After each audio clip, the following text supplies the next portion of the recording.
Saying MGTOW here with over 9,000 opinions. Welcome to the video. You are against. Desantis might really want to invest in a lawyer more willing to lie for him. I actually understand there's one currently wandering around Central Park who is available if you can catch him, but you'll have to be careful. He's slippy. Desantis spends a lot of energy decrying wokeness and empty virtue signalling, although he also seems to spend a huge amount of time doing the right-wing version of exactly that. For instance, there was the time that he weighed in on Leah Thomas, a trans woman who'd won an event in an NCAA swimming championship. The second place finisher happened to be from Florida, which Desantis then took as an excuse to come out and do this shit.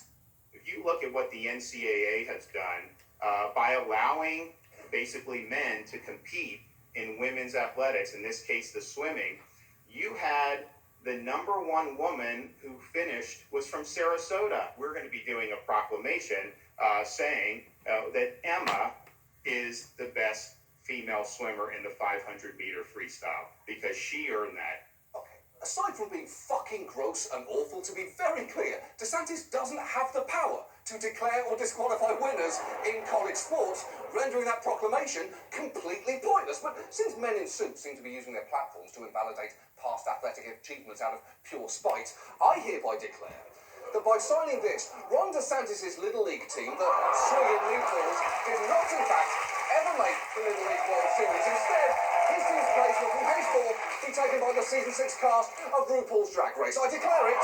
It is declared. It is done. But it's gone. It's not an athletic achievement to cheat. It's supposed to be females only. This trans athlete and trans bathroom debate is so over before it began. But for some reason there are still people lining up to defend these people, or more like abandon the well-being of the non-trans people. That girl deserves the first place medal, and Ron gave it to her, with his authority as governor. He's not pretending to have control over the NCAA, John, you unfunny nitwit. He's just making a symbolic gesture to a girl that should have won first, and actually did. Why do woke trans defenders ignore female achievement? That's what's fucking gross and awful. Conservatives believe that females exist. People like John Oliver don't. Way beyond just empty, hateful proclamations, DeSantis has also signed a bunch of attention-grabbing bills that seem designed to delight conservatives and enrage liberals. And while the announcements of Delight conservatives and enrage liberals? Oh no, what does Ron DeSantis think he's doing? This will be bad news for him. The people who overwhelmingly voted for him definitely don't want him to do that. these bills tend to get a lot of national media coverage. The actual implementation of them can get far less scrutiny.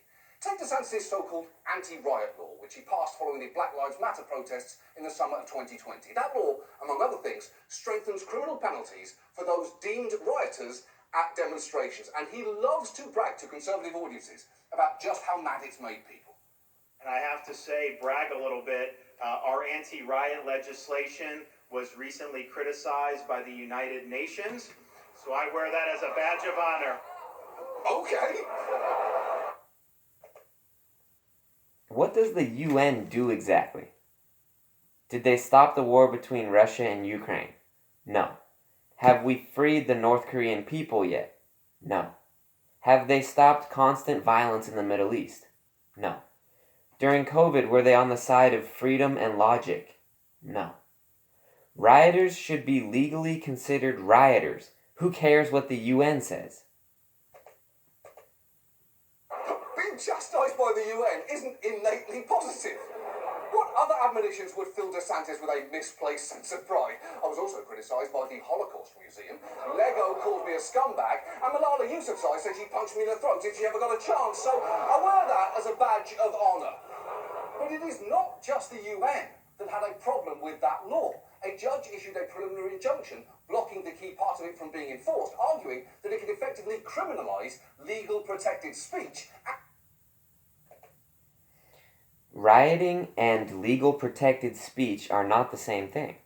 If you roll with a violent gang and they do everything directly, but you just hold up a sign that says something, you're still rolling with a violent gang. And that it was vague to the point of unconstitutionality. And the same thing happened to his Stop Social Media Censorship Act, which again got a huge amount of attention when he first signed it. It threatened social media platforms with fines for banning political candidates, and he proposed it shortly after a number of them had removed Trump in the wake of January 6th because of, that thing. But that... The trespassing incident was incited by the FBI and encouraged by the very few Capitol Police officers on duty, and the people who purposely put very few police officers on duty. Where some legit Americans were voicing their legit opinions about the election being stolen. Did they break the law? Yes. Were they rioting? Yeah, some.